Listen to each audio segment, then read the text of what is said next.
B'siyata d'shmai, we're going to learn Shabbos Daf Kuf Yud Daled. We're going to start on Daf Kuf Yud Gimel on base on the last line. Says the Gemara, Omar b'Acha bar Abba, Omar b'Yochanan. Minayin l'shinui begodim min haTorah. Is there any reference in the Torah to the concept that changing clothes has anything to do with honoring an occasion? Says the Gemara, yes, Shenemar, it says in the Pasuk, Uposhat es begodov, v'lovash begodim achirim. It says that when the Kohanim, they used to take off the ashes from the Mizbeach, then they would, when they would take out the ashes, they would change into clothes that were that little bit less valuable, that little bit less chashuv, in order that the work, that the clothes that they were doing, the more dirty work we should call it, is not going to be the same clothes that they would wear when they were doing the more respectable type of work. The Torah was teaching us appropriate and proper conduct. Begodim shebishel ben kedera l'raboy, the clothes that a chef is wearing when cooking the food for his master, al yimzoig ben kois l'raboy. He should not be wearing those same clothes when he's coming in to pour the cup for his master. So too, when they were taking out the ashes, which was a work that was make the clothes dirty, and it was a work that was a little bit less prestigious than the rest of the work they were doing in the Beis Hamikdash. Therefore, they would take off their clothes, the clothes they were wearing in the Beis Hamikdash, and wear other clothes. And obviously, this is brought in the Gemara in context that we're learning here, that we know that there's a concept of honoring Shabbos by wearing Shabbos clothes. And we also saw in the Gemara previously on Kuf Yud Gimel Amud Beis that when Rus went to meet Boaz, she was wearing Shabbos clothes. There's a concept of clothes that honor an occasion. Continues the Gemara, Omer Abchia bar Abba, Omer Yochanan. Genaihu leTalmud Chacham, it's a disgrace for a Talmud Chacham, sheyetze, that he should go out, b'min olim hamatuloim l'shuk, that he should go out with patched shoes when going out to the marketplace. V'hor b'Acha bar Chanina nofik. The Gemara says that we know that Acha bar Chanina did go out with shoes that were patched. Omer b'Acha b'Reider of Nachman, b'tlai al gabetlai. If it's just a single patch, it can pass. But if it's one patch on top of another patch, that's already a disgrace for Talmidei Chachamim to go out like that and should be avoided.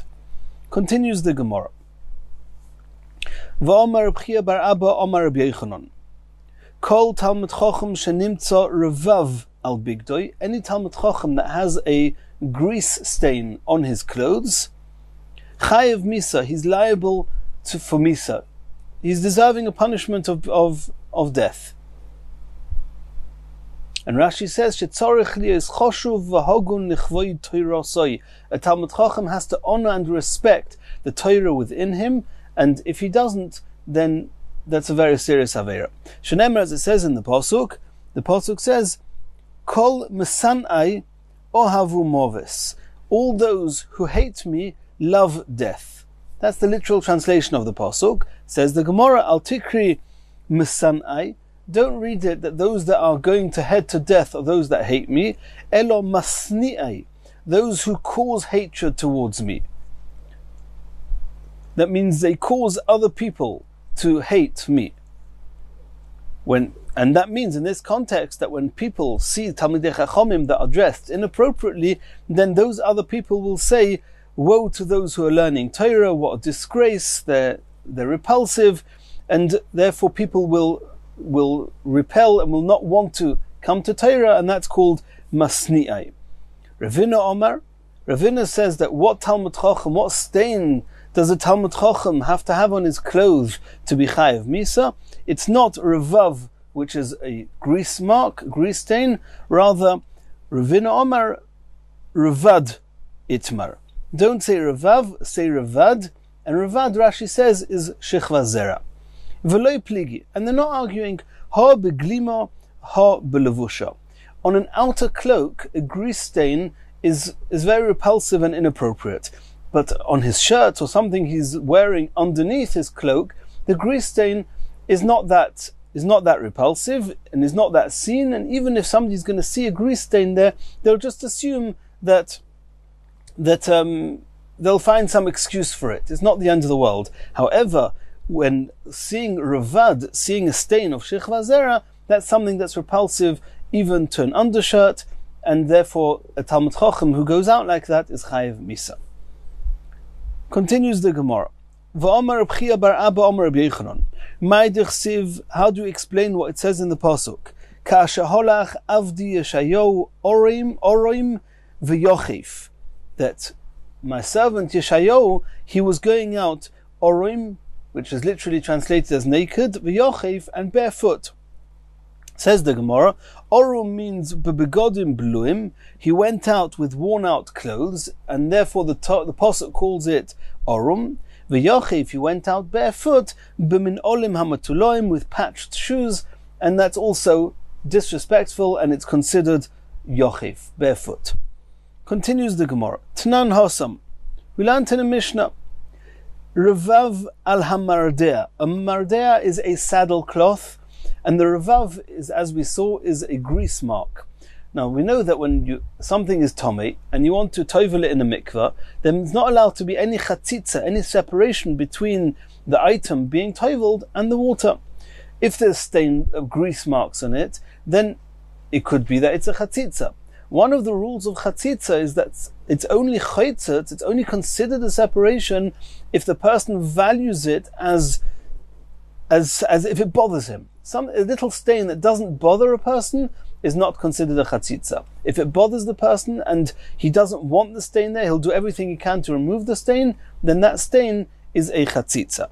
So the Mishnah says, Revav ala mardea, if there's a grease mark on a mardas, on a saddle cloth, chaitzet, it's chaitzet. It's chaitzet because a person is makbid, it bothers a person, it should be there. Reb Shimon ben Gamliel Omer. Reb Shimon ben Gamliel says, Ad ki isar ho'italki, that's providing that it's at least the size of an isar, an Italian isar, which is the name of a coin. Va'al habegodim. Till now we were discussing saddle cloths. What's with begodim? Says the Mishnah, mitzad echod einei chaitzet.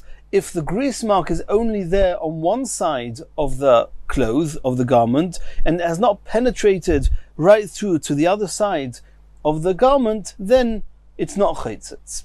Mishnei tzodim, if however the grease mark is such that it's penetrated right through the garment, right through the material, chaitzet, it's considered a chatzitza.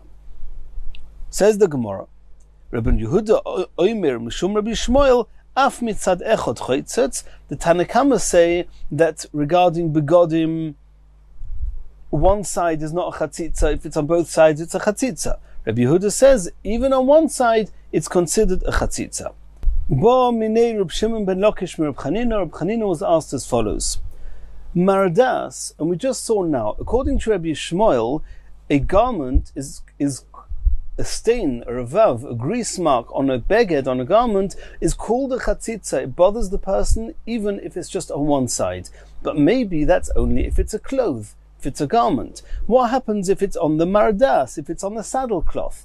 Are we going to say that people are equally makbid, and therefore even if there's a revav on just one side of the mardas, it's also going to be a chatzitza? Or do we say no? The mardas people are less makbid about it, and therefore it's only called a chatzitza if it penetrates right through. Mardas mitzad echod, oy mishnei tzodim. What's the halacha? Is a mardas also chaitzet if it's just one side like a beged, or is it only chaitzet if it's on two sides? Omar le, Rav Chanina answered to Reb Shimon ben Lakish, Zu lo shamati. I didn't hear the exact answer to this exact question. Ki yetze bo shamati, I heard something else similar, and from what I did hear, we could deduce what the halacha is going to be with your question. Ditnan, we learnt in a Mishnah, Rabbi Yossi Omer shel banoin mitzad echod v'shel bur mishnei tzodim. That if there's a garment of banoim, then for banoim, then it's even on one side, it's already called a chatzitza, because the banoim, we'll soon see who they are makbid, it bothers them even if it's on one side. But shel bur, but for the bur, for the ignorant people and the lower category of people, for them, it doesn't bother them so much, and they're much more coarse type of lifestyle, and therefore it will only be a chatzitza if it's penetrated right through the material. This bur is considered an amoretz, and since for a bur it's not called a chatzitza unless it penetrates right through to the other side, then a mardas, a saddle cloth, is not going to be more valuable than the clothes of an amoretz, and therefore it's only going to be a chatzitza if the grease mark has gone straight through to the other side. Asks the Gemara, my banoim, who are these banoim, that the clothes of the banoim are makpid, it bothers them even if the grease mark is just on one side. Omer Rabbi Yochanan says, Eilu Talmidei Chachomim. These are Talmidei Chachomim, Sha'iskim bebinyoni shel olam. They are called banoim because they are building the world. Who's building the world? Bebinyoni shel olam kol yameim. Who's busy building the world their whole lives? Talmidei Chachomim. Talmidei Chachomim, as we saw before, they have to walk around very respectably. Therefore, grease mark, even if it has not penetrated right through the garment, is called a chatzitza. However, for the Amei Haaretz, they don't care, and therefore it's only a chatzitza if it's penetrated right through to the other side. Va'omer Rabbi Yochanan, another quote from Rabbi Yochanan regarding Talmidei Chachomim.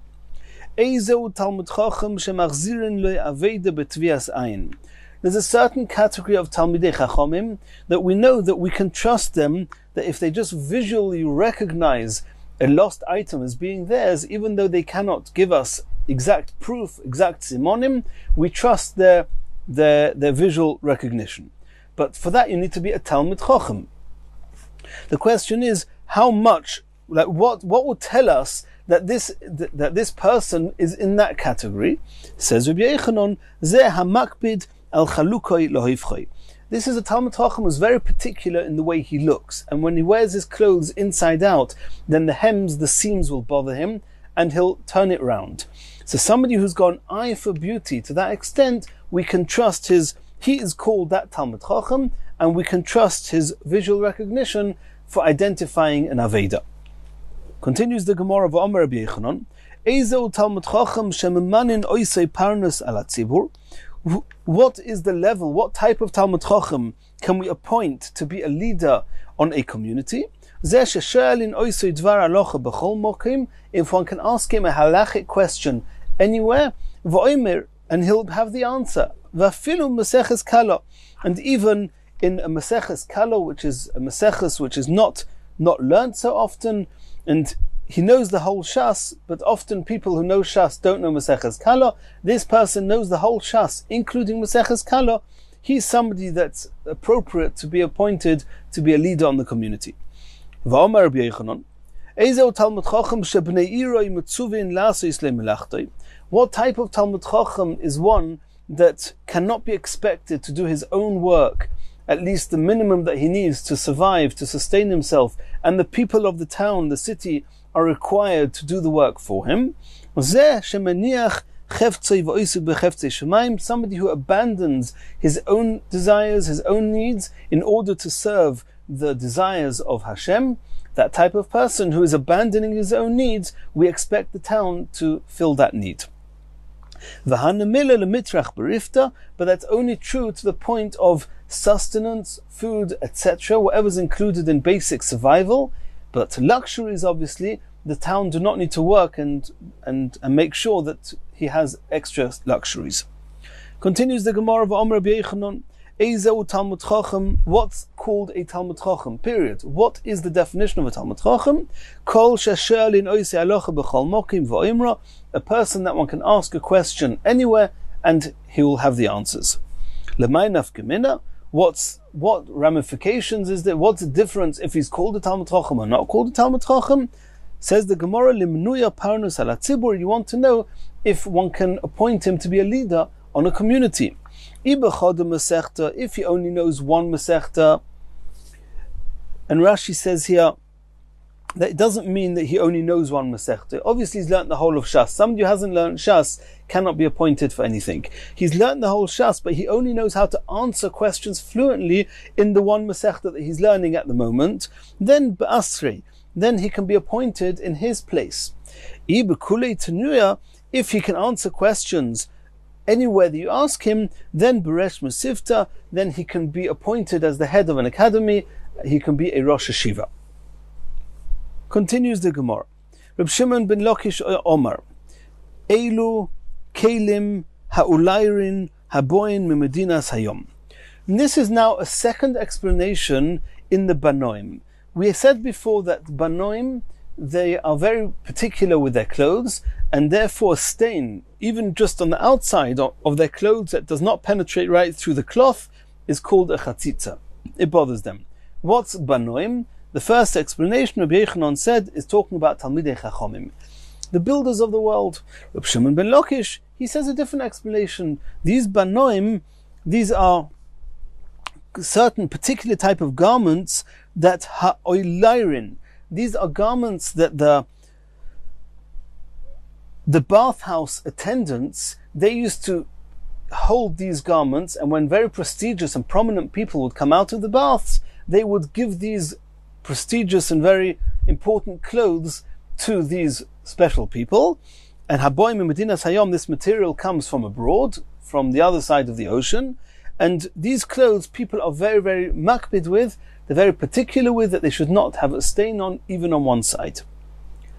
So are you suggesting that these clothes are white? These ulayrin clothes are white, and that's why every little stain, every grease mark is going to make such a big difference to them? Did Rabbi Yanai not say to his children, Bonai, my children, Al tikbaruni, when you bury me, do not bury me, Loi bekelim levonim, not in white shrouds, Veloi bekelim shchorim, and not in black shrouds. Levonim, why not in white shrouds? Shemaloi ezke, maybe I will not have the merit of being in Gan Eden, and if you're not in Gan Eden, everybody else in Gehenna is all black. And if I'm going to go there in white clothes, then ve'eya kechosen bein avelim, I'm going to be compared to a bridegroom amongst mourners, and that feels very odd. Shchorim, I don't want you to dress me with shrouds of black. Shemo ezke, maybe I'll be in Gan Eden. Ve'eya ke'ovel bein hachasanim, then I will be like an oval, like a mourner amongst the chasanim. Elo, I want you to bury me, says Rabbi Yanai, bekelim ha'oilairin, haboin mimedinas hayom, those type of clothes that the bathhouse attendants were used to offering to the rich people, to the special people, those I want you to bury me in. So you see clearly that they're not white. Alma sumkaninu. So we see that these clothes are red, colored or red, but they're not white. So how can you say that people are makbid with every little stain, even a revav is called a chatzitza, even just on one side, if they're not even white clothes? Says the Gemara, Loi kasha, ha beglimi, ha belevushi. These garments, these very expensive materials, there are two of them. There are two types. There are the levushi, which are the undergarments, and those are white. And then you've got the cloaks, the glimi, and those are the colored ones, if they're red or otherwise colored. Rav Yanai was saying, I want you to bury me in clothes that are colored like those glimi clothes are. But when we said before that the oilairin, those are the materials that people are very, very bothered about, even with a smaller stain, they are the white oilairin, and those are the ones, the oilairin of the undergarments. Continues the Gemara. Rabbi Shmuel Oimer Mekaplin V'chulu. So we saw in the Mishnah as follows. The Mishnah on Daf Kuf Yud Gimel Amud Aleph said as follows. Rabbi Shmuel says Mekaplin es hakelim, one is allowed to fold one's garments, umatzien es hamitois miyom kippurim leShabbos. Rabbi Shmuel maintains that Shabbos is a more severe type of day, type of Yom Tov. It's more Kodesh, not Yom Tov, it's a Shabbos. It's more than even Yom Kippur, and therefore one is allowed to prepare on Yom Kippur for Shabbos. V'chel ve'Shabbos kreiven b'yom kippurim, and since Shabbos is of a higher level of Kedusha, therefore the korbanos of Shabbos are allowed to be offered onto the Mizbeach on Motzei Shabbos, even if Motzei Shabbos is Yom Kippur. Avaloi shel Yom Kippurim b'Shabbos. But if Yom Kippur was on Erev Shabbos, was on Friday, then the fats of the korbanos of Yom Kippur are not allowed to be offered up on Motzi Yom Kippur, which is Friday night, because Shabbos is a more chomor, is a more stringent type of kedusha, and therefore it's inappropriate to offer up on the Mizbeach korbanos that belong to a day that has less kedusha. That was the opinion of Rabbi Shmuel, who holds that Shabbos is more chomor than Yom Kippur. Rabbi Akiva argues and says, Lo shel Shabbos kravin b'Yom Kippurim, v'lo shel Yom Kippurim kravin b'Shabbos. Rabbi Akiva assumes that Shabbos and Yom Kippur are similar, they have the same level of kedusha, of severity, even though the punishment for Chilul Shabbos is not the same as Chilul Yom Kippur. But in these terms, we look at them as being similar, and therefore you're not allowed to offer up the fats of the Shabbos korbanos on Yom Kippur, nor the Yom Kippur korbanos on Shabbos. That's what we saw in the Mishnah. Says the Gemara, Tonu Rabbanon, Oilas Shabbos b'Shabbatoi. The Pasuk says that you offer up the oila, the korban oila of Shabbos on its Shabbos. So the Gemara is going to say there's one thing, oilas Shabbos b'Shabbos, that you can offer up an oila of Shabbos on Shabbos, which would seem on a different Shabbos. B'Shabbatoi would seem to be on its Shabbos, meaning only on the same day. So it seems that we have a double. We can learn two things from this pasuk. Let's see how this works. So the Brisa says, Ton Rabbanon oilas Shabbos b'Shabbatoi. So this is now Rabbi Shmuel talking. He says, Limeid al chelvei Shabbos shekrevim b'Yom Kippur. As we saw before, that one is allowed to take the fats of Shabbos, the korbanos of Shabbos, and offer them up on Yom Kippur. Oilas Shabbos, the Shabbos oilos, the korbanos of Shabbos, can be put on the Mizbeach b'Shabbos on another day that's also called Shabbos, namely Yom Kippur. Yochel av shel Yom Kippur b'Shabbos. Can we say that this pasuk is telling us you can also offer up the korbanos of Yom Kippur on Shabbos, even though Shabbos is a more stringent type of kedusha? Talmud leima b'Shabbatoi, only on its Shabbos. That means the Yom Kippur ones can only be brought on Yom Kippur, not on Motzi Yom Kippur, which is Shabbos.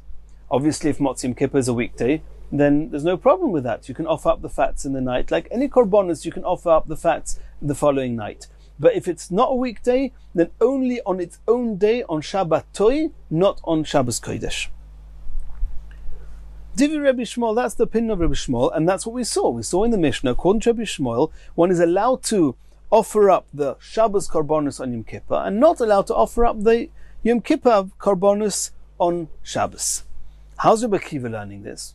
Rabbi Akiva Omer, Oilas Shabbos b'Shabbatoi. Rabbi Akiva is introducing a third case. Not Shabbos korbanos on Yom Kippur, not Yom Kippur korbanos on Shabbos. How about Shabbos korbanos on Yom Tov? What happens if Motzah Shabbos, Sunday is Yom Tov? Are you allowed to offer up the Shabbos korbanos, the fats of the Shabbos korbanos, on Motzah Shabbos, which is Yom Tov? Says Rabbi Akiva, and really it shouldn't be a problem, because Yom Tov is definitely of a lesser level than Shabbos. Everybody agrees with that. There's not going to be any argument. Rabbi Shmuel is going to agree with that. But Rabbi Akiva says, Oilas Shabbos b'Shabbatoi, I'm using that for Limeid al chelvei Shabbos shekrevim b'Yom Tov, that I'm allowed to offer up the Shabbos fats on Yom Tov. Yochel af b'Yom Kippurim, what happens if Motzah Shabbos is not a regular Yom Tov, it's Yom Kippur? Can I offer up the Shabbos korbanos on Yom Kippur? Rabbi Shmuel would say yes. But now in Rabbi Akiva says, Talmud leima b'Shabbatoi, you can only offer it up on the day itself, and that's only on Shabbos and not on Yom Kippur. Kashetimtza loima l'divri Rabbi Shmuel. Says, let's work this out. According to Rabbi Shmuel, it goes as follows. There's another side machlokes. Is one allowed to offer up nedorim or nedovis, which are not korbanos that you have to bring on Yom Tov? It's korbanos that you have to bring because you promised to bring them. You have a requirement to bring those korbanos, but you can bring them before Yom Tov, you can bring them after Yom Tov. Are you allowed to bring these korbanos called nedorim and nedovis on Yom Tov? Rabbi Shmuel says yes, no problem. Rabbi Akiva says you're not allowed to. So the Gemara is now going to explain. Kashatim tzaloima L'divrei Rabbi Shmuel, nedorim u'nedovis krevim b'yontav. One is allowed to offer up nedorim and nedovis on yontav. V'chi itzur kra l'yom kippurim. So according to Rabbi Shmuel, that I'm allowed to offer up nedorim on yontav. Of course you're allowed to offer up the korbanos of Shabbos on yontav. If even korbanos that you never had a chiyuv to bring on when you brought them, you're allowed to bring them on Yom Tov, of course the korbanos of Shabbos that you had to bring on Shabbos, there's no nedarim and nedavis on Shabbos, that you're allowed to bring them on Yom Tov. We saw before that Rabbi Akiva says that to be able to be allowed to offer Shabbos korbanos on Yom Tov, I need Shabbos b'Shabbatoi. But according to Rabbi Shmuel, he says you can even bring nedarim and nedavis on Yom Tov. So I don't need a pasuk to tell me that you can bring Shabbos korbanos on Yom Tov. So what do I do with Shabbos b'Shabbatoi? Says Rabbi Shmuel, I'm using that for the Shabbos korbanos on Yom Kippur. And that's Rabbi Shmuel who holds that one's allowed to offer Shabbos korbanos on Yom Kippur. L'divrei Rabbi Shmuel, nedarim u'nedavis krevim b'yontav. V'chi itzur kra, when I want the pasuk of Shabbos b'Shabbatoi, l'yom kippurim, is to allow me to bring the Shabbos korbanos on Yom Kippur. L'divrei Rabbi Akiva, according to Rabbi Akiva, nedarim u'nedavis ain't krevim b'yontav. You're not allowed to add, you're not allowed to offer or bring korbanos that are not time limited. You have to bring them on yontav. You're not allowed to bring them on yontav.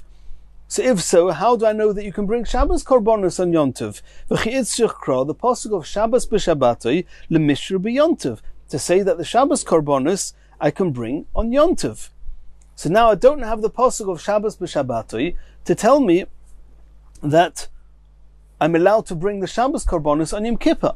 Continues the Gemara. Omar Reb Zera, Ki havino beBovel, when I was in Bovel, when I was still there, Hava Omri, then they said as follows: Hodu Tanya, Yoima Kippurim shechol liyos erev Shabbos loy hoyu toikin, ubemotza Shabbos loy hoyu mavdilim. Divrei hakoilhi. It means when I was in Bovel, I assumed that this brisa, and everybody agrees with it. What does it say in this brisa?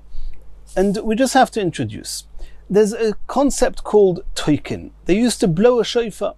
They used to blow some sounds, and they used to blow it on Erev Shabbos, in order that people should know, Friday you're allowed to do malachas, we're heading towards Shabbos, you have to stop working, be mekabel Shabbos, and remember it's Shabbos. So there was typically, we'll soon see the details, they would blow the shofar every single Erev Shabbos. Now what happens if the Erev Shabbos happens to be either Yom Tov or Yom Kippur? That's something we have to discuss. Are you allowed to blow the shofar on Yom Tov to say Shabbos is about to set on? Do you blow the shofar on Yom Kippur, the end of Yom Kippur, when it's just about to be Shabbos, to say it's Shabbos coming now? We have to discuss that. Did they blow the shofar on Erev Yom Tov to tell people Yom Tov is about to set in? And then what happens if Erev Yom Tov was Shabbos? Do you blow the shofar then to say that Yom Tov is coming in? What happens do you blow the shofar on Erev Yom Kippur to say Yom Kippur is about to start? And what happens if Erev Yom Kippur is Shabbos? Do you also blow the shofar then? That's what we have to discuss. There's another concept, and that's Havdalah. We know that whenever Motzei Shabbos, the end of Shabbos, starting a new week, we're going from Kodesh to Chol, from holy to regular weekdays, you have to make Havdalah. And Havdalah is done, the typical Havdalah that we know, and in the Tefillah we say Amavdil ben Kodesh leChol, we say Atochin Antonu. Whatever the nusach is going to be, there's a chiyuv to make Havdalah. And the Havdalah is done on Motzei Shabbos. What happens if Motzei Shabbos, which is Sunday, is Yom Tov? Do you also make Havdalah? What happens if Motzei Shabbos is Yom Kippur? Do you make Havdalah? Do you make Havdalah on Motzei Yom Tov? Why not? It's Mikodesh to Chol. What happens if Motzei Yom Tov is Shabbos? Do you make Havdalah there? These are the things we're going to discuss in the coming Omid. So we had a brisa. The brisa said, Yom Kippurim shechol yos erev Shabbos, which means that it's Erev Shabbos, it's Friday, we should be blowing the shofar for the onset of Shabbos, but this Erev Shabbos was Yom Kippur. Lo hoyu toikin. They did not blow the shofar on on Yom Kippur to tell us that Shabbos was coming in. Uba Shabbos, and on Motzah Shabbos, which was Yom Kippur, in the event that Motzah Shabbos was Yom Kippur, lo yoyu mavdilin, because Havdalah you make from Kodesh to Chol. If Motzah Shabbos is Yom Kippur, it's from Kodesh to Kodesh. You don't make Havdalah there. It's the same type of Kedusha. If it would be a much lesser type of Kedusha, for example, we're going from Shabbos to Yom Tov, and Yom Tov is a much lesser Kedusha than Shabbos, then making Havdalah on Motzah Shabbos, which is Yom Tov, everybody says you make Havdalah. You say Hamavdil bin Kodesh leKodesh, but you have to make Havdalah. But going from Shabbos to Yom Kippur, that's not going from a big Kedusha to a small Kedusha, and therefore everybody agrees you do not make Havdalah. Regarding the shofar, the rule is that one only blows the shofar when one is going from a Yom Kal, Rashi says, to a Yom Chomor, from a lesser Kedusha, from a lesser stringent day to a more Chomor. And since Shabbos and Yom Kippur is the same, therefore, if Erev Shabbos was Yom Kippur, then between Yom Kippur and Shabbos, the end of Yom Kippur, just before Shabbos sets in, they did not blow the shofar, because we're not going from a Yom Kal to a Yom Chomor. That's what the Gemara says. That's what Reb Zera said. That's what I assumed, that this was not a discussion. Everybody agrees with it. Divrei HaKoil Ki salikna lahasam, when I came to Eretz Yisrael, Ashkeche liYehuda b'reider Reb Shimon ben Pazi. I met Yehuda, the son of Shimon ben Pazi. The Yosef, he was sitting, Uka Omar, he said as follows: Reb Akiva, that this brayso we just learned is only true according to Reb Akiva, that puts Shabbos and Yom Kippur on the same level of Kedusha. And therefore, going from Shabbos to Yom Kippur, there's no Havdalah. Going from Yom Kippur to Shabbos, there's no shofar. Deir Rabbi Shmuel, according to Rabbi Shmuel says that Shabbos is more chomor than Yom Kippur. Kiven de Omar Chelvei Shabbos Kravim B'Yom Kippurim. You're allowed to offer up the fats of Shabbos Korbanos on Motzah Shabbos, even though it's Yom Kippur. Then according to him, Yom Kippur is considered of less Kedusha, or less chomor, less stringent than Shabbos. If so, litoka. Going from Yom Kippur on Erev Shabbos into Shabbos is like going from a Yom Kal to a Yom Chomor. You should blow the shofar. Ki heicha de lahava yadi dechelvei Shabbos kravim b'yom kippurim. And this is an interesting line that the Gemara says. The Gemara says that the truth is that why do you blow the shofar? Just to tell me that you make sure not to do any malachas. Over here, that it's true that according to Rabbi Shmuel, Shabbos is more chomor than Yom Kippur. But from going from Yom Kippur to Shabbos, you don't need to tell me that I have to stop doing malachas that I was doing on Erev Shabbos and be Mekabel Shabbos, because Erev Shabbos was Yom Kippur. I'm not doing any malachas anyway. So I don't need the shofar to tell me to stop doing malachas. I don't need the shofar to tell me that since it's Yom Kippur going into Shabbos and you're not allowed to bring makriv, you're not allowed to offer up the fats of the Yom Kippur korbanos, the Erev Shabbos korbanos on Shabbos, which everybody agrees with that. I don't need to blow the shofar to tell me that. Because if we don't blow the shofar, we'll assume that the two kedushos are similar.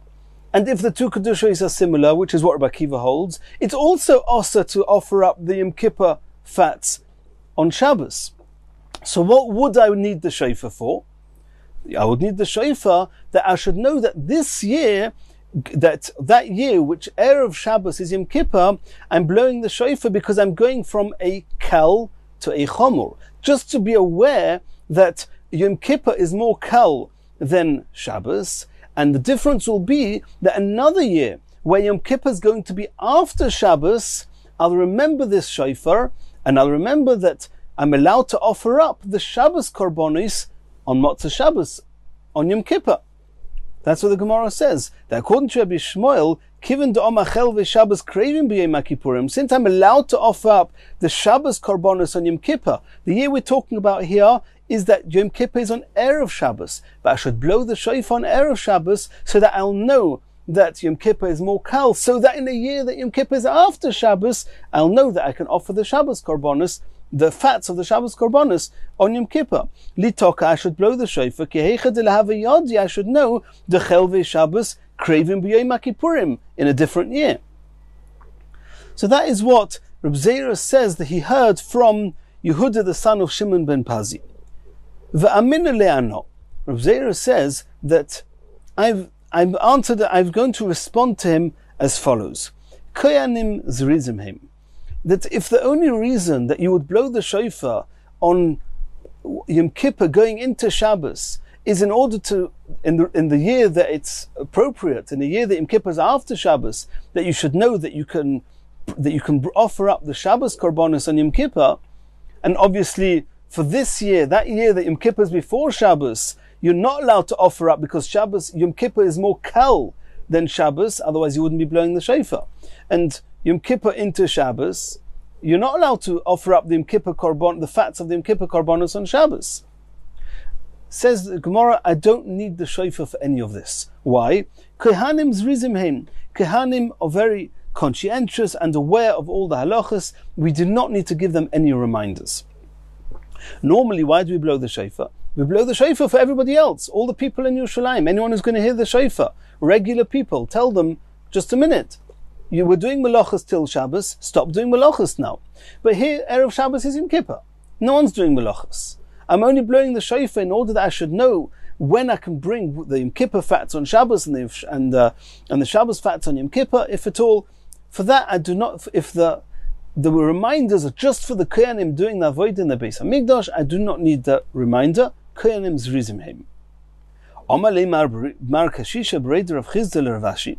Mar Kashisha said to Ravashi, Mi omrin on Kohanim zrizim heim. This concept, you take it for granted that Kohanim are zrizim. Is that so? V'otnan, it seems to contradict the Mishnah. We learnt in a Mishnah that there are 6 tekiyos on Erev Shabbos. Sholosh lehavtil esa'am. 3 of them is in order that people should separate the Am min Melacha, they should stop doing Melachas. Sholosh, the next 3, when the next 3 sounds are sounded, lehavdil ben kodesh lechol, people should be Mekabel Shabbos, it's now Shabbos. So, and where did they used to blow that? In the Beis HaMikdash. So you see that you did have to tell Kohanim and remind them what they were allowed to do and what they were not allowed to do, and we don't say Kohanim zrizim heim. Says the Gemara, no. We do say Kohanim zrizim heim. You want to know why in the Beis HaMikdash they sounded the shofar 6 times? Kada Omar Abaya, L'shar Amod de Birushalayim. Abaya was talking about something very different. Abaya was talking about this chandelier that was donated to the Beis HaMikdash, and through the position of this chandelier, the people could tell exactly what time was the right time to say Shema. And the question was that the Kohanim in the Beis HaMikdash, they did not say Shema at that time for different reasons which we're not discussing now. They did not say the Shema. So the question is, why did they need this chandelier in the Beis HaMikdash? Who was it serving? Who was it telling about the Zman of Kriyas Shema? Said Abaya, you're right, the Kohanim don't need it. L'shar Amod Yerushalayim, but all those regular people in the close vicinity of the Beis HaMikdash, around the Beis HaMikdash, they had to know when the right time to say Kriyas Shema was. So too Hachanami here, in the case of the blowing of the shofar on Erev Shabbos, L'shar Amod Yerushalayim, the shofar was sounded even in the Beis HaMikdash, but it was there in order to teach the laymen, the other people, not the Kohanim, what they were allowed to do and not allowed to do. But the Kohanim themselves did not need it. And since these tkiyos that we're discussing here, when Shabbos is on Motzi Yom Kippur, then since all the people in Yerushalayim, as in the whole world, all of Klal Yisrael are not doing melachos on Yom Kippur, there's no necessity to blow the shofar. Asks the Gemara, in this case that we just mentioned now, that Erev Shabbos was Yom Kippur. So you're saying now, we don't blow the shofar. That's what we said, Yom Kippur shechol yos Erev Shabbos, lo hayu toikin.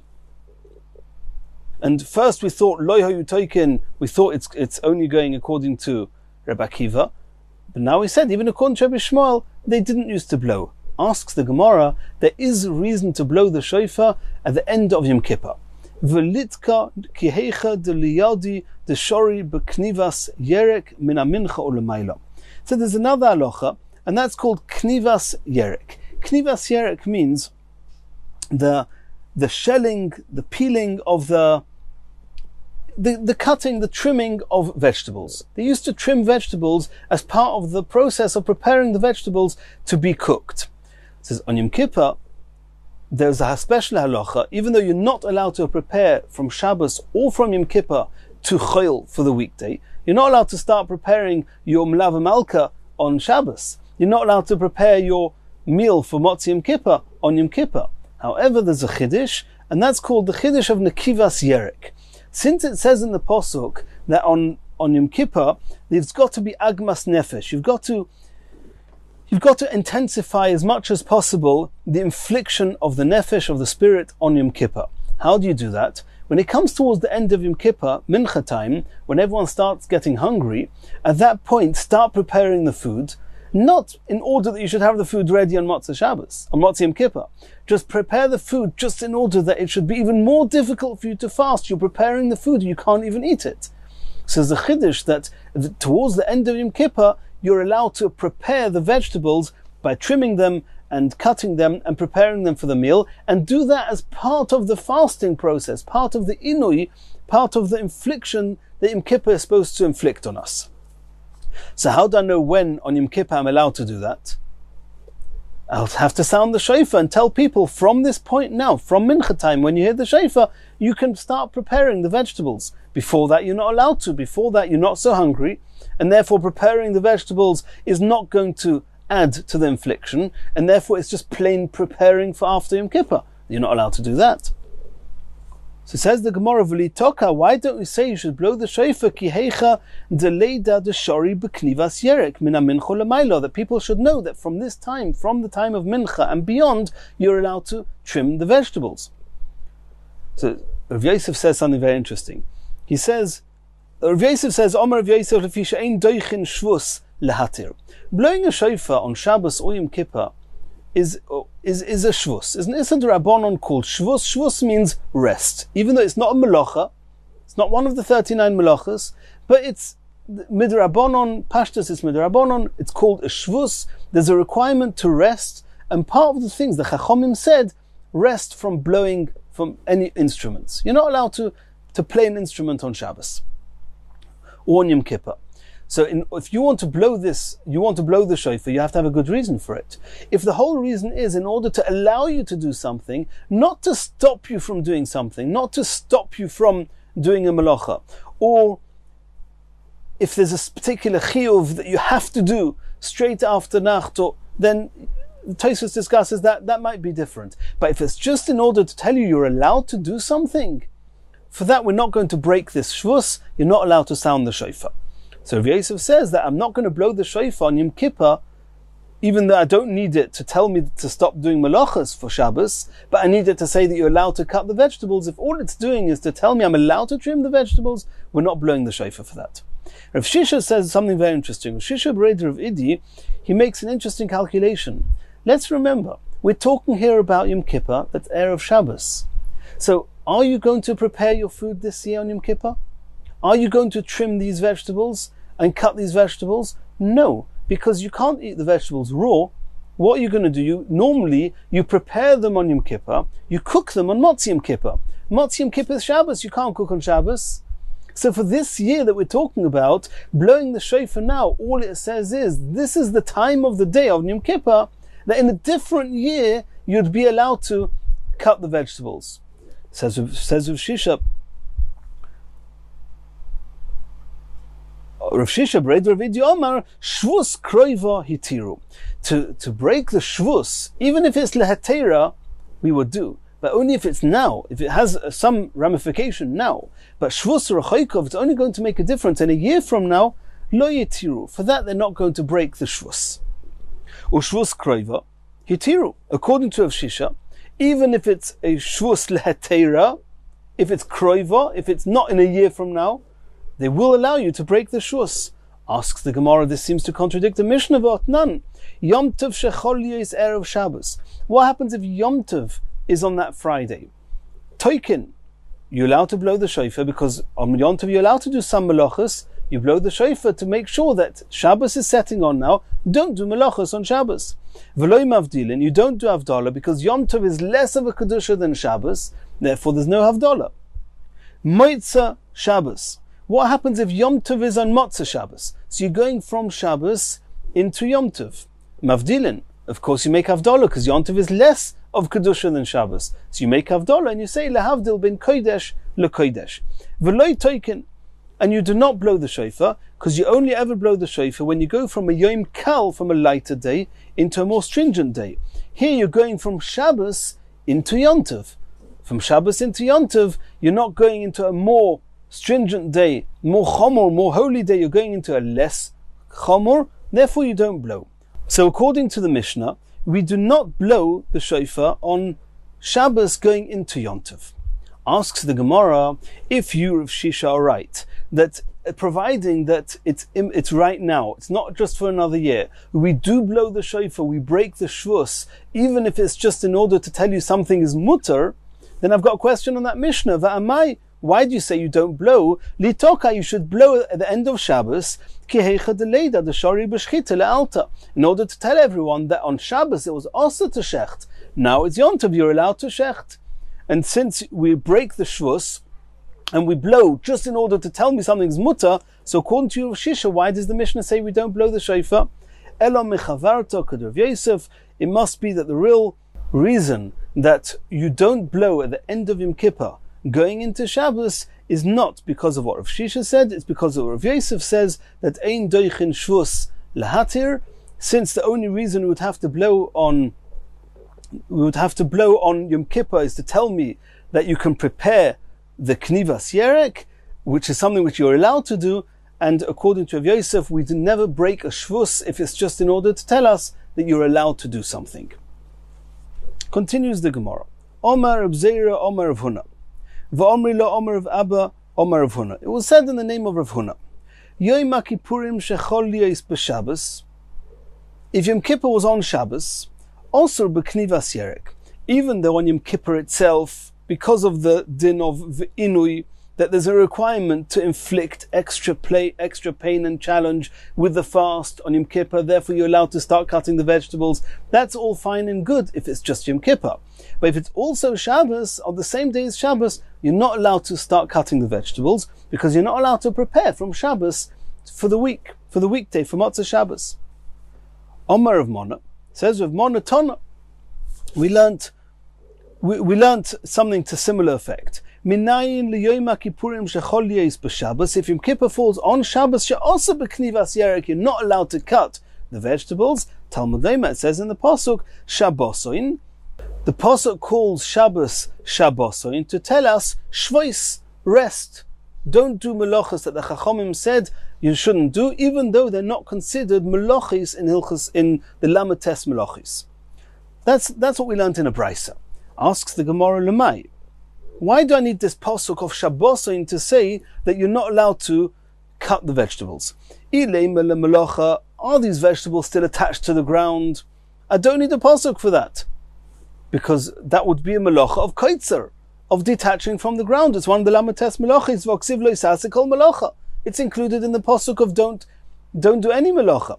Elolav, it must be talking about a knivas yerek. It must be talking about that the vegetable has already been detached, and now I'm just trimming the vegetable, and I've got a pasuk to say shvois. You're not allowed to cut vegetables on Shabbos. So I've got a Shema Minah, I've got an explicit brisa that says that if it's on Shabbos, you're never allowed to cut these vegetables, even on Yom Kippur that falls on Shabbos. Continues the Gemara, Omer of Chia bar Abba, Omer of Yechanan. Yom Kippurim shechol liyos b'Shabbos. If Yom Kippur falls on Shabbos, Rabbi Yechanan argues with what we just saw. He says, Mutter b'knivas yerek. You're allowed to trim these vegetables on Yom Kippur, even though it's on Shabbos. Asks the Gemara Meisvei. We're now going to ask from the same brisa a question. Minayin liyom kippurim shechol liyos b'Shabbos she'also b'knivas yerek. The brisa we just saw before says, how do you know that you're not allowed to trim the vegetables on Yom Kippur that falls on Shabbos? Talmud Lema Shabbosoin, because there's a special pasuk that says Shabbosoin. Shabbosoin says shvois. Make sure you rest, even if it's not one of the lamates melachas. And that's what the brisa says. Lemai. Why do I need Shabbosoin? If knivas yerek isn't real melacha because it's attached to the ground still, v'oksiv lo yisasek kol melacha, it's a proper melacha of kaitzer. I don't need to, of toilish kaitzer, I don't need to have Shabbosin for that. Elolav b'knivas yerek. It must be talking about that the vegetable's already been detached from before Shabbos, before Yom Kippur, and all I'm doing is trimming it. So you see in the Brisa, there's a special pasuk Shabbosin which says shvois, rest from doing, from peeling these vegetables, from preparing the vegetables. If so, how can you, Rabbi Yochanan, say that even though it's Shabbos, you're allowed to do these vegetables? It's true that it's Yom Kippur, but it's Shabbos, and there's a pasuk by Shabbos that says shvois, rest from doing this. Says the Gemara, no. The Brisa is only talking about when is it osa? It's talking about when it's still attached to the ground. And then you have a melacha of koitzer. It's one of the lamates melachas. And then it's osa. Of course it's osa. Yom Kippur, Shabbos, it's osa. You're not allowed to do it with Toilish on Shabbos. Koitzer. So why do I need but the Brisa asked a good question. Why do I need the pasuk for that? Why do I need a pasuk of Shabbosin if it's one of the lamates melachis? I need Shabbosin to say that when it's still attached to the ground, not only is it a lav of loisase kol melacha, it's also an aseh of Shabbosin, of not resting. And Shabbosin applies then. But in the event that it's not attached to the ground anymore, then you are allowed to trim these vegetables on Yom Kippur, even if it's Shabbos. Continues the Gemara. Tanya Kavasei Rabbi Yochanan, there's a brisa supporting Rabbi Yochanan that says that one is allowed to trim vegetables on Yom Kippur, at the end of Yom Kippur, even if it's on Shabbos. Yoyma Kippurim Shechol Yeis b'Shabbos Mutter b'Knivas Yerek. That the brisa says that one is allowed to do Knivas Yerek even on Yom Kippur that's on Shabbos. V'Omer Rabbi Bar Abba Omer Rabbi Yochanan Yoyma Kippurim Shechol Yeis b'Chol, a regular Yom Kippur. Mefatzim begoizim, one's allowed to crack nuts. Umeparkasim berimoinim, and one's allowed to break open pomegranates. Mina mincha l'mayla, from the end of mincha, as we saw before in the same bracket as knivas hayerek, trimming the vegetables. Why? Nipnei agmas nefesh, because the pasuk says v'inisim es nafshei seichem. You're supposed to intensify the infliction, and the way you intensify it is at the end of the day when you're getting hungry, start engaging in food and not being able to eat it. That really intensifies the infliction. The Bei Rabbi Yehuda, in the home of Rabbi Yehuda, mekanvei, they would trim krova, the cabbage. The Bei Rabba, in the home of Rabba, gordi, they would scrape kori, the pumpkins, at the end of Yom Kippur from mincha, just in order to inflict extra pain, extra challenge in the fast. Kiven de chaza de havakom mecharfi, when Rabbi Yehuda saw that they were starting to do these melachas even earlier than mina mincha l'mayla. They're not melachas. They were doing these things, these preparations, even before the mincha time. And then when you do that, you don't have the added infliction because you're not so hungry yet. So all you're doing is preparing for after Yom Kippur, and that's asa. So Omar Luhu, so he said to his family members, Osa igarato mimarova, a letter came from Eretz Yisrael, Mishmeid Rabbi Yochanan, the name of Rabbi Yochanan, the osir, that said there was osa. And there's a big discussion. Did such a letter actually arrive? Did he just say that, tell his family members in order to impress on them that they should stop doing what they were doing? He just told them there was such a letter. Is something discussed in the Mefarshim, but that's what he did. He told them from then on it was osa. And as for those who are following in the Gemara, the Vilna Gaon's got Gerasois, the Rambam's got Gerasois. Nowadays we do not do these melachas, and either because of the Gerasois, we don't hold of Rabbi Yochanan, we never did, or that we did hold of Rabbi Yochanan, but because over here the Gemara at the end says that because there was a risk of them doing it too early, it became osa afterwards. Either way, halacha lemaisa, we don't follow this. And hadron aloch ve'elu kshorim, Baruch Hashem, b'siyat tishmai, we've finished perek ve'elu kshorim, and b'siyat tishmai, in the next year we're going to start perek kol kisvei.